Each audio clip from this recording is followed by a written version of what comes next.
Good morning, good afternoon, and a very warm welcome to all our viewers from across India and around the world. My name is Pranav Thakurta, and I represent EduTV, a platform that brings together education leaders, policymakers, and change makers to discuss the evolving landscape of education. Today's session is centered around a very important theme: empowering educators, professional development as envisioned by NEP 2020. The National Education Policy 2020 has given renewed focus to teacher training and capacity building, shifting the paradigm from content delivery to mentorship, from instruction to inspiration.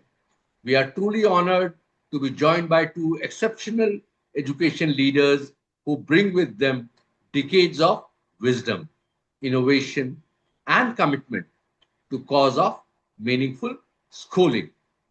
From the East, we have Mr. Sarkar, the famous Mr. Gautam Sarkar, principal of Aditya Birla Vani Bharati, Hooghly, West Bengal, an institution where tradition meets transformation and where teachers are empowered to be lifelong learners.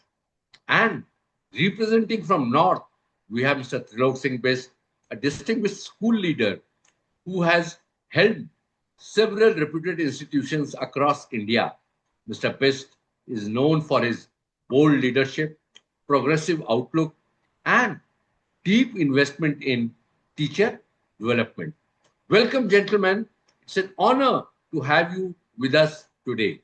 I'll start with I'll start from the east. Question for Mr. Gautam Sarkar. I'll start with the first question.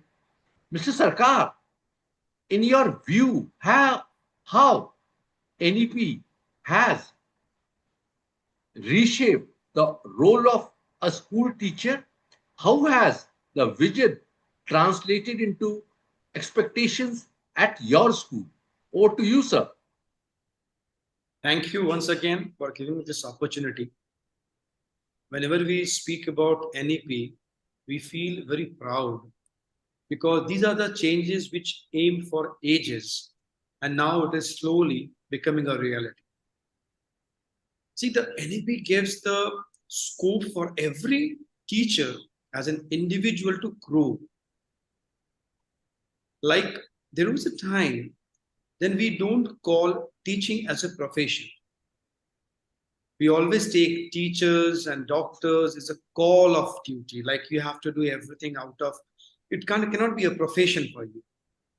But with this changing world, this professional development of every individual, especially for teachers, become a necessity. Why?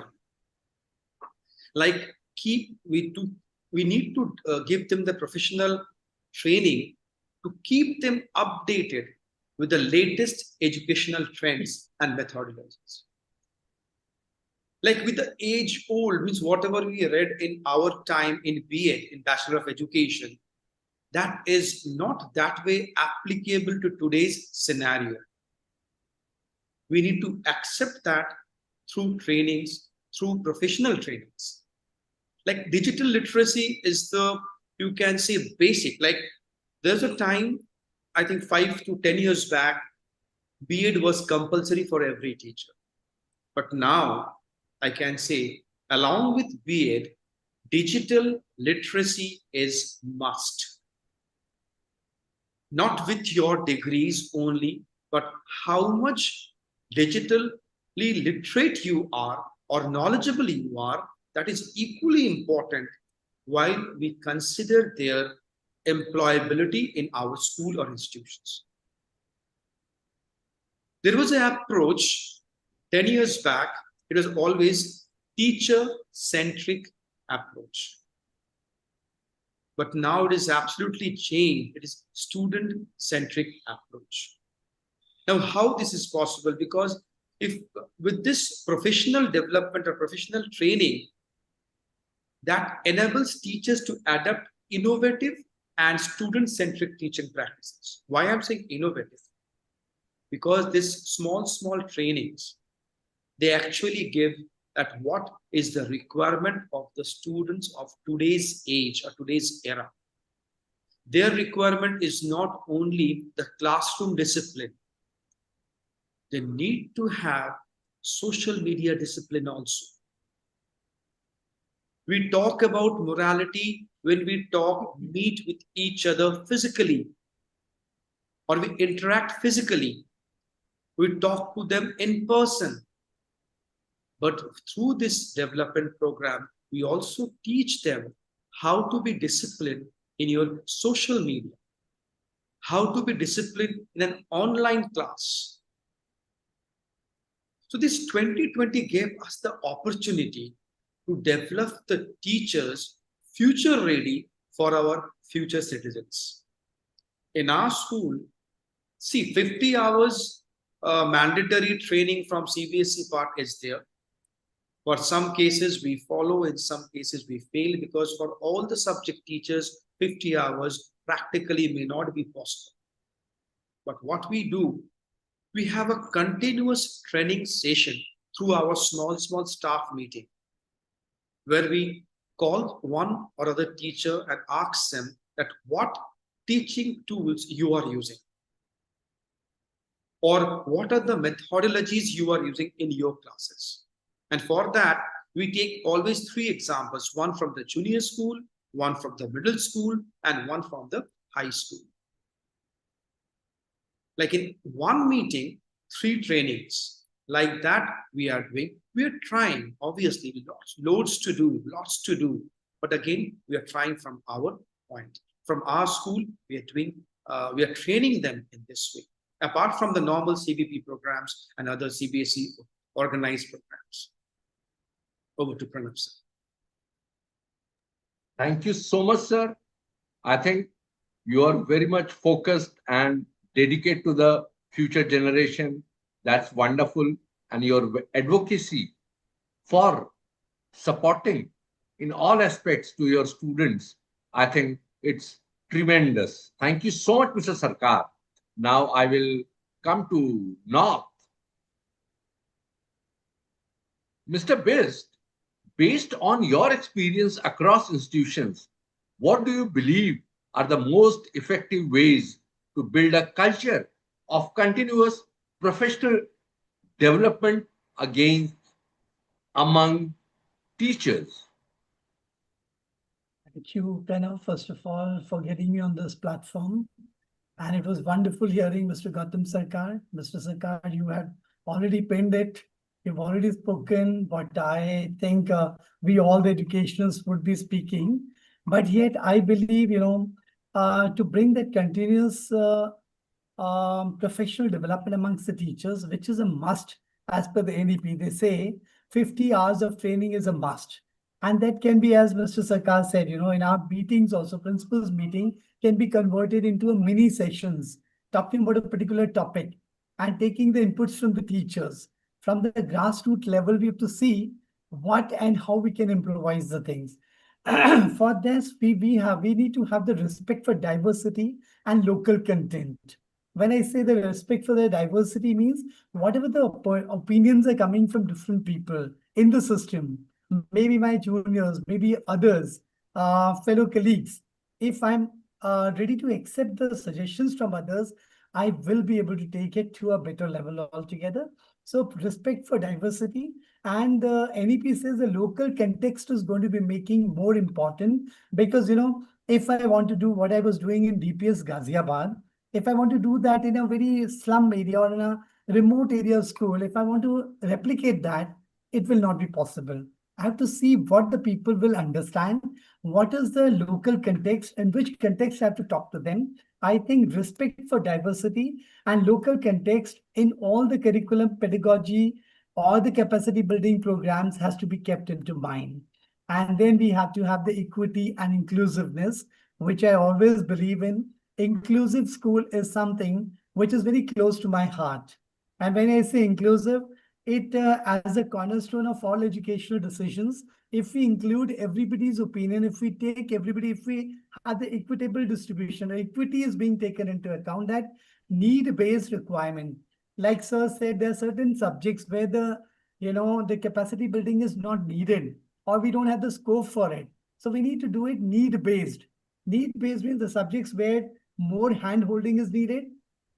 Through the capacity building programs, we can handhold those teachers and bring them to the mainstream and ensure that equity and inclusion is very, very important part of our, while we are deciding or planning or allocating the funds or the, budget for the teachers training. We have to ensure that inclusiveness is taken into account, that music teachers, the physical education teachers, the art teachers, they have very less, art integration is there. That's a part of all the subjects.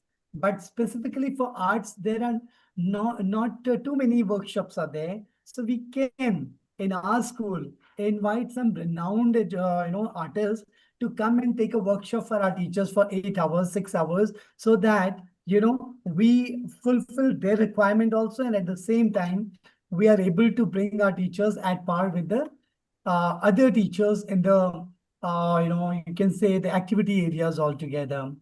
Then community participation is very important. The CBSE is giving for the community participation also some hours of training is considered.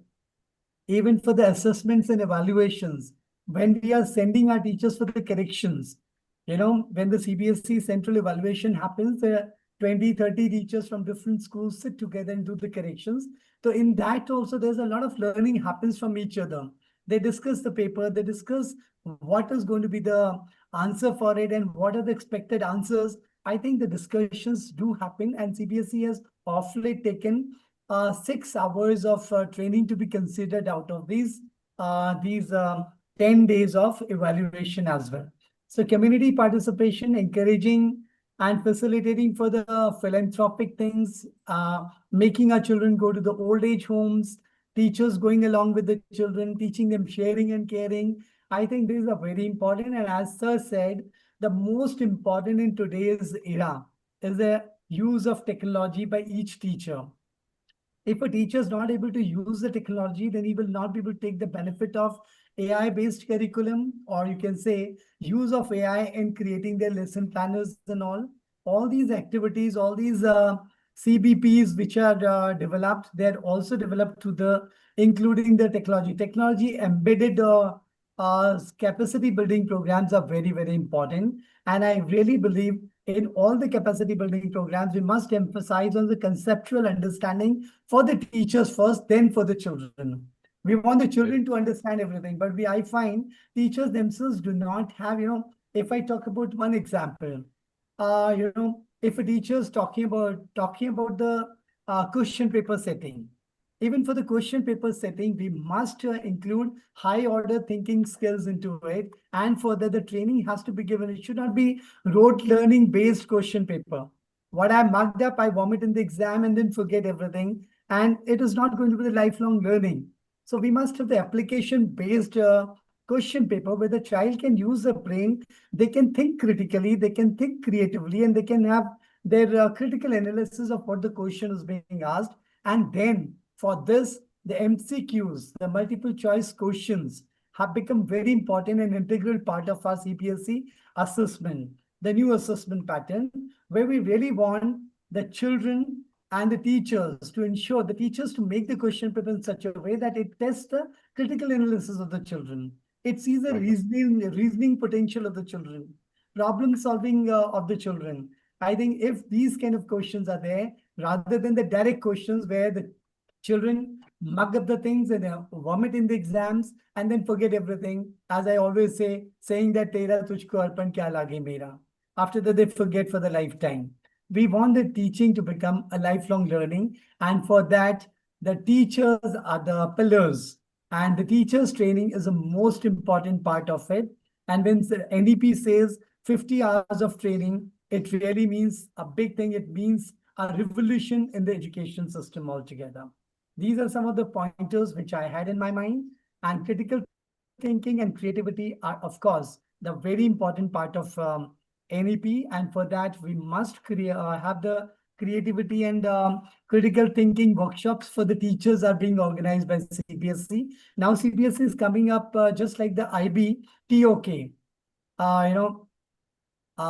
teaching of knowledge, training of the knowledge. how to train the teachers for the knowledge altogether. That is also a new topic which CBSE has included this year.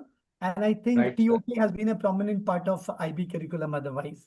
I think we are taking a lot of things from the IB and Cambridge so that we can incorporate the best elements of all the educational system and create CBSE as a one of the best systems all over the world. I think these are some of the pointers which I thought I can add on because Mr. Sarkar had almost everything spoken, had spoken almost everything which is needed for the capacity building. Thank you so much. I hope I Thank made some sense to the Yes, yes. audience. Mr. Best, I'm really thankful to you. As I think you rightly said, different geography, I think the training modules style, it will change. That's, I think, We very need good to tweak. input. We need to tweak it. We need to Yeah, tweak it yeah, according yeah, to the requirement of yeah, the yeah. place and the demography. As Yeah. I think Mr. Sarkar is running 71 schools in the country, so I Mhm. think he's the right person to help us for that also. I'll come to Mr. Sarkar with our last question. Mr. Sarkar, could you share some of the innovative practices or training models adopted at Aditya Birla, Vani Bharati, Hugli that aim to align your faculty with NEP 2020's focus on holistic and skill-based education? Once again, thank you. Trilok sir, the way you explained everything is really very clear, and this is what all of us think about. But only one point I want to share Mhm. that before I answer Pranav's thing, that CBP programs, we have a different experience about CBP programs, capacity building programs, because there should be a proper training for the resource person. Mhm. We have a very big problem with the resource people because, see, I will tell you, because I found that in many cases, the resource people are not properly trained for that particular capacity building program. Just getting one PPT and just reading out from that PPT is not the work of a resource person. So to CBSE need to work and appoint some professional resource persons, those who actually can take this program. We always love to learn from a leader who knows his or her subject. So whenever we go for a CBP program, the CBP program, because I think that professional resource people must be appointed by CBSE, not just you give those names and you recommend 10 people and all 10 of them will go for one CBP program and from tomorrow they become the resource person. I really oppose where it's a self-contradictory thing. When we believe a continuous professional development of our teachers, Very important. Yeah. then how can we appoint resource people, those who are not properly trained? Mhm. Training is equally important from them because they are addressing the most critical citizen, that is teachers. They are the critical one. Why? Because they are dealing with the lives, they are dealing with the children. So I feel that CBSE must take care of that. And the main problem that they are not getting resource person because they are not properly remunerating. Mhm. This may not be the platform that will go against EduTV, but again, I can't stop myself from saying that a proper resource person and proper remuneration must be given. Otherwise, we'll not get quality CVP program.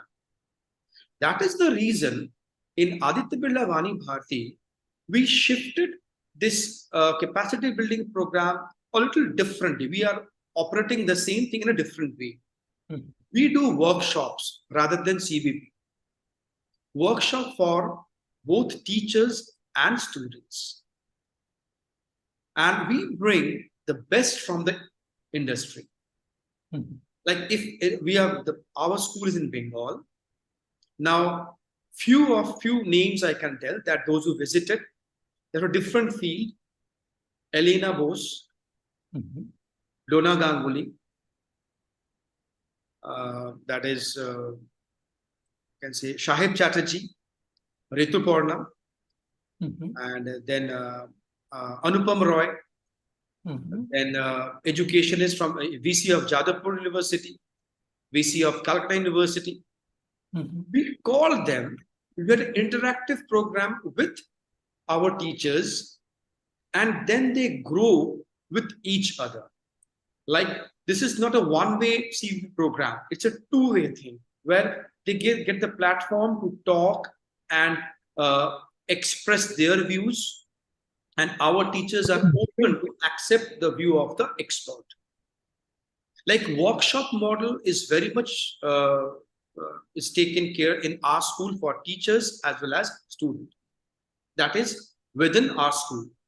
Secondly, on a yearly basis, every 6 months, means because half yearly, every half yearly, we do one inter-school training program where mostly we meet in our Mathura campus.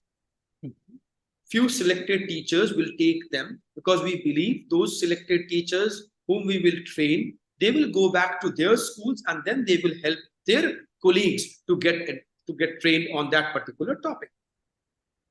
And every interaction, every meeting, we make a point that at least one or two training oriented either sentences or discussions or question answers or a video must be there.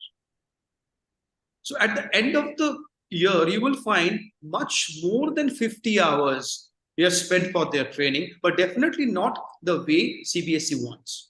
It's not possible that every time we will send our teachers to attend CV program in other schools.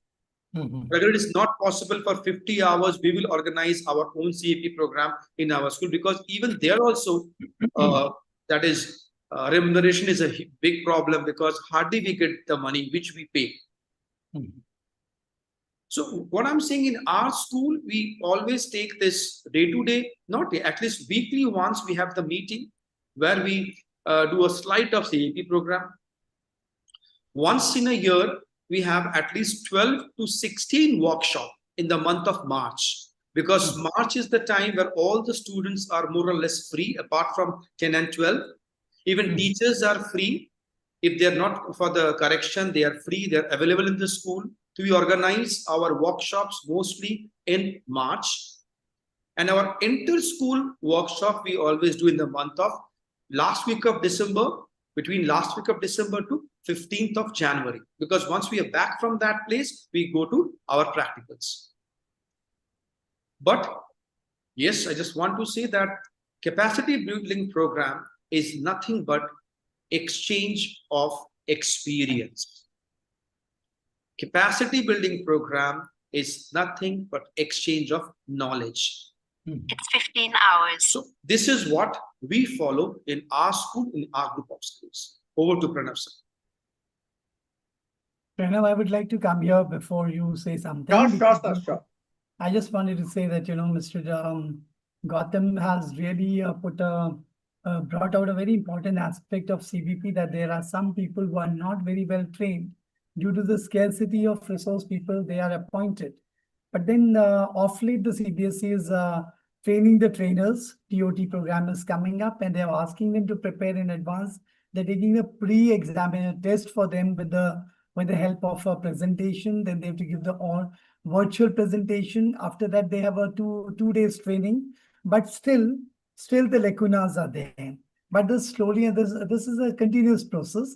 This will happen. But secondly, it is 25 hours with the CBSE, and 25 hours can be your in-house trainings, where we are also doing the same, that every third Saturday, we have been inviting the people from different areas, from different fields, whether it is the Delhi University, the colleges principals or the VCs from different parts, and all the experts in a particular field coming and talking to the teachers, or having the career counseling session with the teachers and students. I think all that everybody has been doing. But as CBSE became very rigid this year, that 50 hours means 50 hours. I don't know what was there in Kolkata, but here in North, we are forced to fill the complete detail about each and every teacher, submit the presentation, the photograph of the workshop, and tidbits of videography also. So that it became more of completing the task by hook or by crook. I think Mr. Gautam is very right that we need to improvise on this. And if we find some lacunas, we should be able to write to the CBSE about any lacunas which are there, anything which we find is not up to the mark. We can write to CBSE. CBSE is very receptive to all the suggestions. They are not. They have opened so many portals now. Online portals are there where we can communicate with them. Earlier, there was a Harkara, which through which we could send them any information altogether.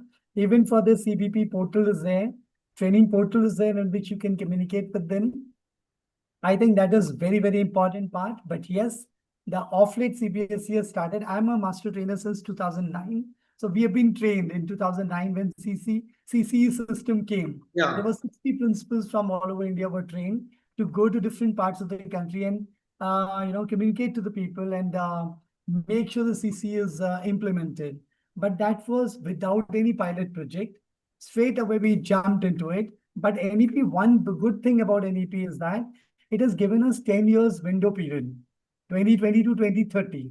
They are not saying they are asking us to implement, but still there is a gestation period. By 2030, they want all the schools, even in the interiors and the rural areas, everybody should be able to implement the recommendations of NEP 2020, where we are talking about the local language to be used as a medium of exchange altogether, not forcing English on everyone altogether.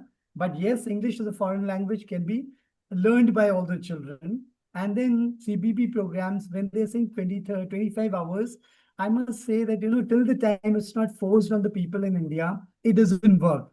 Aditya Birla is a different ball game altogether. It's a very progressive kind of a system altogether. I was working with DPSG group, highly progressive. We were ahead of time.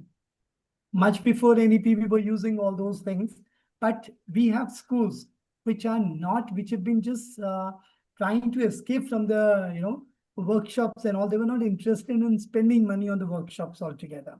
I think that 25 hours of in-house workshops are to be taken care of the schools. Even the CBSE workshop, the payment has to be made by the schools. So they have to keep some budget for keeping the capacity building of the teachers. Capacity building is not in the capacity programs of CBSE.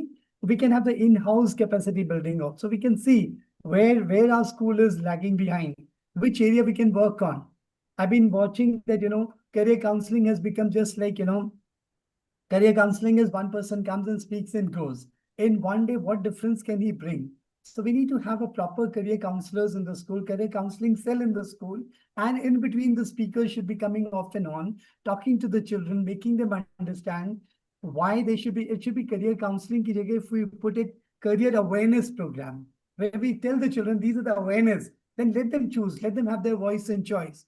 We should not be forcing on the children whatever we feel. The marks are not the criteria at any point of time now. Now it is the skills of the children which are going to be more important. And I'm Very sure right, sir. your idea, whatever the pointers Mr. Gautam has given to me, I'll be sharing it with my RO because I'm very close proximity of this. I'm in Dehradun RO. I can talk to him also. I can give the suggestions. Wonderful. Panchkula also we can send the suggestions. But yes, the TOT program has become mandatory for the resource persons and they have to go to the rigorous training, but it should be more often. It should not be one time only. It should be every year. They should, like in foreign countries, the teaching So degrees have to be. You have to renew the license for the teaching. So The what we same can kind of do, thing. what we can do, as you are very close CPS, you can do the gradation of this resource person. Gradation that will help you. The gradation, like okay, that is for there's a first year resource person is there. They can go to these schools, and then there should be a gradation. Let's 1, 2, 3 like that. Level 1, level 2, level 3. After 3 years, we can say yes, they are now the trainer. Yeah. Something like that. And Good one more suggestion, thing regarding good. the budget, what you were saying, so CBSE means now when you keep a budget, like we are already paying 700 rupees per teacher to the CBSE. That is the budget only. That's the budget. No, 700 pay. And Ah. out of 700, they are supposed to pay back us with 450 rupees per head. That reverse they are not doing. It means the school is getting a burden of 700 plus 450. That is the thing. So the allotted budget is there. We have the out of the, because see, those fortunate schools, those who are taking fortune of Mr. Gautam, I'm fortune fee, speaking as and the yeah, huge amount of representative. fees and all those things they are taking. For them, 700 and 450 means there is no difference. But I always think about those who are actually helping the society by taking less fees. For those, once they are paying 700, but they are not getting back the 450 rupees from CBSE. They are getting the 450 CBSE either after a year or two. That is affecting the budget, because budget is made with the financial year. Suppose I'm having a training on July, I must get back that money within December or within August or within September. If you give me that money next year or next to next year, that will affect my budget. What I'm saying, Here, I just want to say in the Panchkula region, within 1 month, this money is reimbursed to the schools. And we have, it is all online. You fill up online all the details and it is transferred to the it IPS is, sir, portal. it is not 1 month for everywhere. You also know the reality. It is not Here it is 1 month. Even the CS money they have not given for more than a year. So I'm not going to talk about the money part, and it is not for our school or for my school. I'm just saying for the other, the third tier, second tier, and third tier city schools where they are taking only 1200 rupees fees. What you take for a transportation bill, they are taking that much for their entire fees. So how they will manage? Because so many schools, because I'm a member of Sahodaya, and you are also a member of Sahodaya. So many schools, they always approach me, sir, this is the thing, these are the problems we are facing. Although we have a budget, we want to do CBP program, but they are not paying us back. So I wrote to the CBSE twice or thrice that please expedite the whole process. Pranav, you can edit all these things, whatever we have seen after my schools. But whatever, this is something which came very, you can say, it's a good thing you pointed out, but it was pointed out to one of the school when I went. I think very right, sir. I think I'm in a very tight spot today. I'm moderating two passionate teachers who are used to for speaking for 40 minutes in that's one period. So, so I'm in a tight spot today. Fine, but I'm impressed with your passion, your like the way you are advocating things, both of you, and thank you so much. I'm sure this video will be helpful a lot, and I agree with Mr. Best also, and I agree with this Sarkar definitely. Like India is a very diverse country. 70 schools of Aditya Birla must be in A grade cities also. Then tier 2 cities, tier 3 cities, with the fees are pretty less. Out there, I think definitely it will be a problem. Thank you so much, Mr. Gautam Sarkar from Aditya Birla Vani Bharti Group, and Mr. Trilok Singh Best, a renowned edu leader of our country. And I'm sure this video will be helpful to all the schools, trainers, master trainers, and teachers. Thank you so much. This is Pranav Guathakurta from Edu Team. Bye-bye. Thank you so much. It was nice meeting Mr. Gautam.